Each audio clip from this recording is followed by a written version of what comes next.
She called me a liar in front of her husband's entire family. Not quietly, not pulling me aside. Right there at the dinner table, wine glasses half full, candles lit, everyone watching. My own daughter pointed her finger at me and said, "You've been lying to us your whole life." I didn't say a word. I just set down my fork. That was the moment I knew what I had to do. Let me back up. My name doesn't matter much to this story. What matters is that I spent 41 years building something from nothing. I grew up outside of Knoxville, son of a mechanic and a school cafeteria worker. We weren't poor, but we knew exactly how much everything cost because we had to. I never forgot that. Even after I made money, real money, I never forgot how to count. I built a logistics company starting in my late 20s.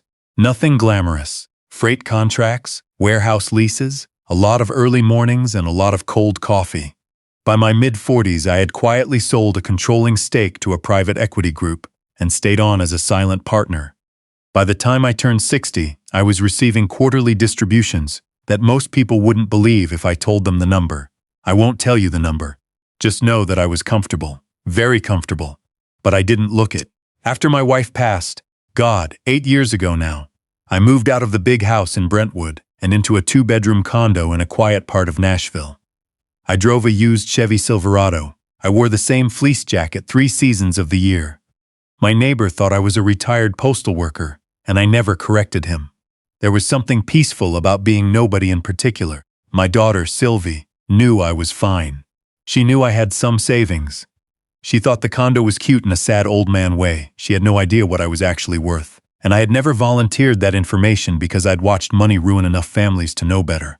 I paid her bills quietly. Her car payment, routed through an LLC I set up years ago. Her student loans, paid off the month after she graduated, no fanfare. When she and her husband, Nolan, I'll get to Nolan, when they bought their first house, I provided the down payment as a gift from a family trust, which technically was true, just not the family she assumed. She thought she and Nolan were doing it themselves. Nolan had come from money. Old money, the kind that gets talked about at Sunday dinners and framed in family trees nobody actually looks at. His parents, Hartwell and Diane. I always thought Hartwell sounded like a subdivision. They owned property throughout 3 counties and made sure everyone within a 5-mile radius understood this. They had the accents. They had the posture.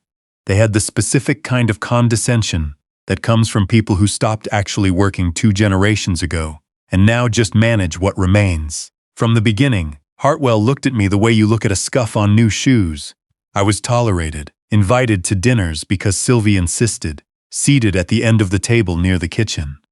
I didn't fight it. My wife used to say that people who need to feel superior always give themselves away eventually. I believed her. I waited. Sylvie changed after the wedding. Gradually, then all at once, the way most things go wrong. She started wearing different clothes, holding herself differently, laughing at things that weren't quite funny in a way designed for an audience. She began introducing me to people with that small hesitation before she said what I did for a living, a pause so brief most people wouldn't catch it. I caught it every time. When she had their son, my grandson, Benji, she hired a nanny recommended by Diane. She enrolled him in a playgroup that cost more per month than my first apartment. She was building the life her in-laws expected, and piece by piece, she was editing out the parts that didn't fit. I was one of those parts. I still came to Sunday dinners when invited. I still drove the Silverado, still wore the fleece jacket. Once, I heard Diane murmur something to Hartwell about teaching old dogs, and they both laughed without looking at me. I pretended I hadn't heard. Last November, Sylvie hosted Thanksgiving. First time in their new house, the one with the renovation I had quietly funded through the trust, not that she knew. I drove over with a pecan pie from a bakery I've gone to for 30 years. Nothing fancy, it's just a good pie. Hartwell and Diane arrived after me. They brought 2 cases of wine and made a small production of selecting the right bottle. Diane surveyed the kitchen and offered to help in a supervisory capacity. Hartwell found me near the fireplace and asked me, not unkindly but not warmly either, whether I had found any seasonal work to keep busy in retirement. I told him I kept occupied. He nodded the way people nod when they've already stopped listening. Dinner was fine until it wasn't. Nolan had too much of the wine Hartwell brought. He started telling a story about a business deal that had gone sideways, something about a partner who had lied about capital reserves. The story had a villain, and the villain was a self-made man who hadn't come from the right kind of background. And the moral of the story was that you could always tell the difference between real wealth and performance. Hartwell laughed. Diane laughed. Sylvie laughed. I was quiet. Then Nolan looked at me from down the table and said, smiling, "No offense, of course. We all know Sylvie's a self-made woman. Didn't get much of a head start, but she got there." I set down my fork, none taken, but Sylvie, and this is the part I still have trouble explaining. Sylvie looked at me, and instead of saying anything, she just smiled the same smile as her in-laws. Small, comfortable, like she agreed, like she was glad I hadn't made a scene. After dinner, I helped clear the plates because that is what I do. In the kitchen, Sylvie came in while I was rinsing, and I thought for a moment she was going to say something. Apologize. Explain. Instead, she lowered her voice and said, "Dad, I love you, but can you maybe not come to the Christmas party? The Hartwells are inviting some people from the club and it's a lot to manage." I turned off the faucet. I said, "Sure, sweetheart." I drove home. I didn't call her that night. I sat in my condo with the television off, and I thought about her as a 7-year-old, losing her first tooth in a bowl of oatmeal and being furious about it because she'd wanted the dramatic moment. I thought about her at 16, crying in the car after a bad SAT score, and me telling her that tests only measure how you think on one particular morning, and that her mind was bigger than any single morning. I thought about every bill I'd ever paid without asking for credit. Then I thought about what she'd said. And the smile. I called my attorney the next morning. Not a lawyer, my attorney. His name is Wendell, and he is 73 years old, and has been managing complex estate matters for longer than Nolan has been alive. I told Wendell I needed to revisit my estate documents. He asked what had happened. I told him. He was quiet for a moment, and then he said, "I'll clear my morning." I want to be honest about what I was feeling then, because I've heard these stories told where the person sounds certain righteous, completely sure of themselves from the first moment. That isn't how it was for me. There was grief in it, real grief, the kind that doesn't have a clean name because it's not about death.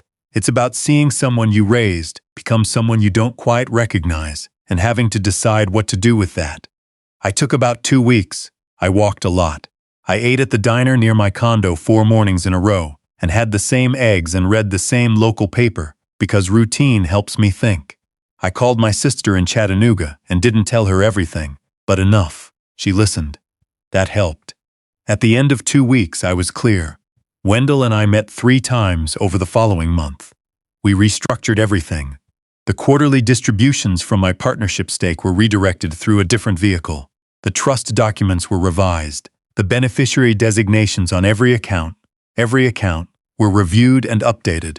Here is what most people don't understand about serious money. It doesn't sit in one place. It lives in structures, trusts, LLCs, partnership interests, annuities, real estate held in entity names. The money Sylvie had been receiving, the car payment, the invisible contributions, came from a family trust I had established years ago. That trust had a revocable structure, which meant I could change it. I changed it. I also took stock of what I had been providing that she didn't know about. It was more than she would have guessed. When I laid it out on a legal pad in Wendell's office, the number made even Wendell raise an eyebrow. "You've been generous," he said, which in Wendell's language meant I had been extremely generous. "I know," I said. "That's done now." In January, I stopped the automatic payments. I didn't announce it. I just stopped. The car payment didn't go through. The various other quiet contributions stopped. I informed Wendell that if Sylvie contacted his office, he was not authorized to discuss my affairs. Then I waited. It took 11 days. She called on a Tuesday afternoon. I was at the hardware store looking at weather stripping when my phone buzzed. I let it ring. She called again. I stepped outside and answered on the 3rd call. "Dad." Her voice was different, tighter. "I think there's something wrong with the account." "What account?" A pause. The account that handles the... She stopped. "Dad, what's going on?" "I'm at the hardware store, Sylvie. Can this wait?" "No, it really can't." I told her I'd call her back in an hour. I bought the weather stripping. I had lunch. I called her back. She had apparently called the bank and discovered that the payment source had changed. She had done some digging and found out more than I expected she would. She was always smart. That was never the issue. And by the time we spoke, she had figured out that a trust had been involved, a trust she had never known existed, and that it appeared that trust had been providing significant financial support for years. Her voice when she said years was something I won't forget. "How long?" she asked. "Since before you married Nolan."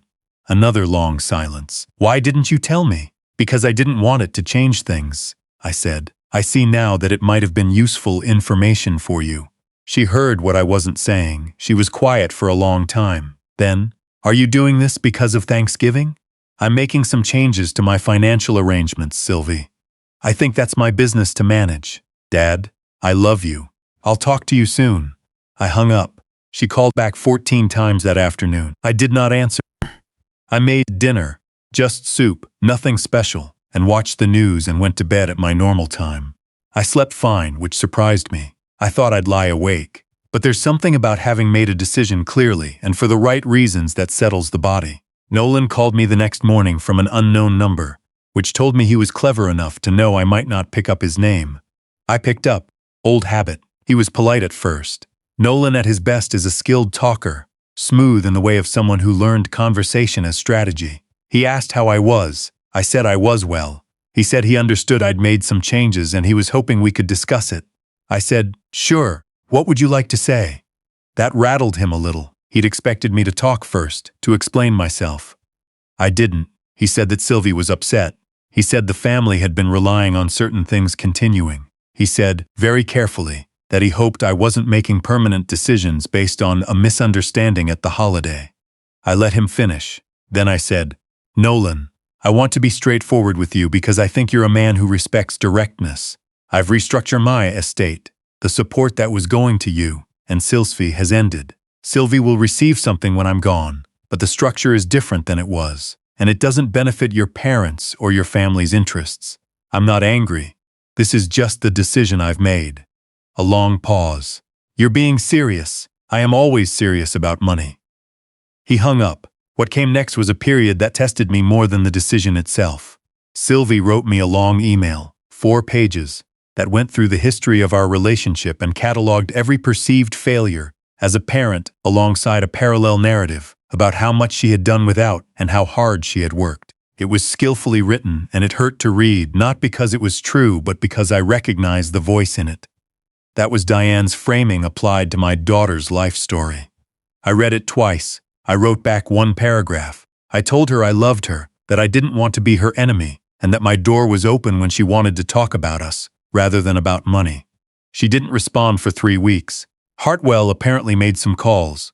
There was an intermediary, a mutual acquaintance from the neighborhood, who reached out to ask if I would be open to clearing the air. I told the acquaintance I had nothing to clear and wished him a good evening. What I hadn't told anyone yet, not Sylvie, not Nolan, not the intermediary, was what else I had done. When Wendell and I were going through the restructuring, we had reviewed everything, and in reviewing everything, Wendell had flagged something.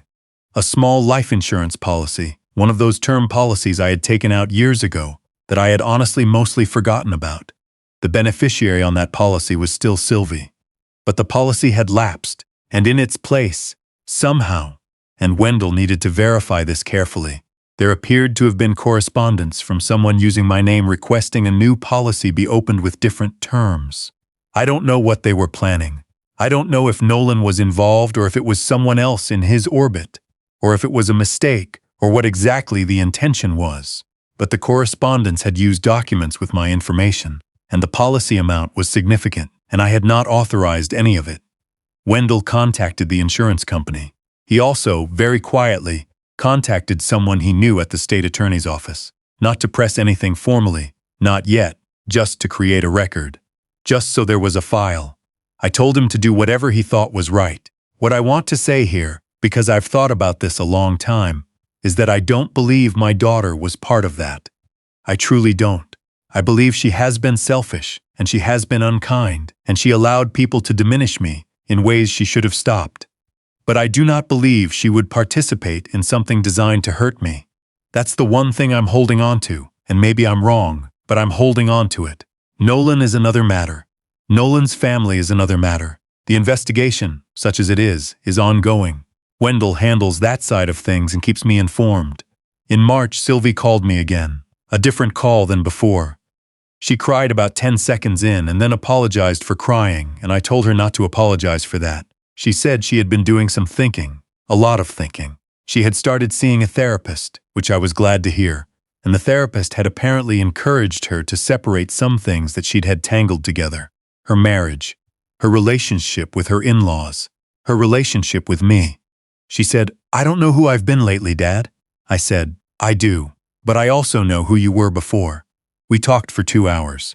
It was the most honest conversation we'd had in years, maybe since her mother was alive. I didn't promise anything about the money. That wasn't what she was asking for, not that day, and she didn't ask. We just talked. About her mother. About Benji, who I had been missing terribly. About what she actually wanted her life to look like if she got to choose it herself. By the end of the call, I had told her she could bring Benji over on Saturday. She came without Nolan.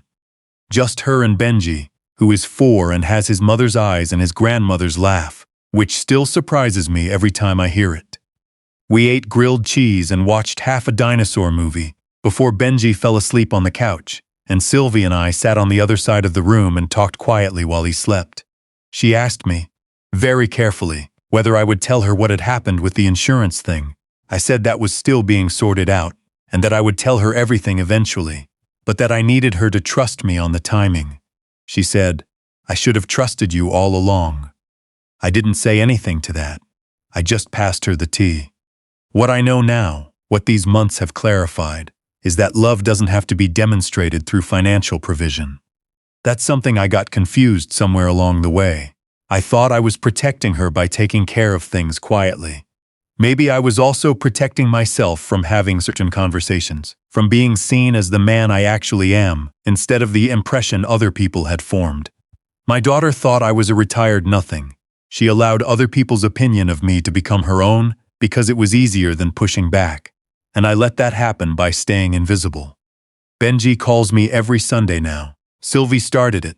She calls and hands him the phone, and he talks for about 3 minutes mostly about trucks and then gets distracted, and it is the best 3 minutes of my week. I drive the Silverado to see them once a month. I still wear the fleece jacket.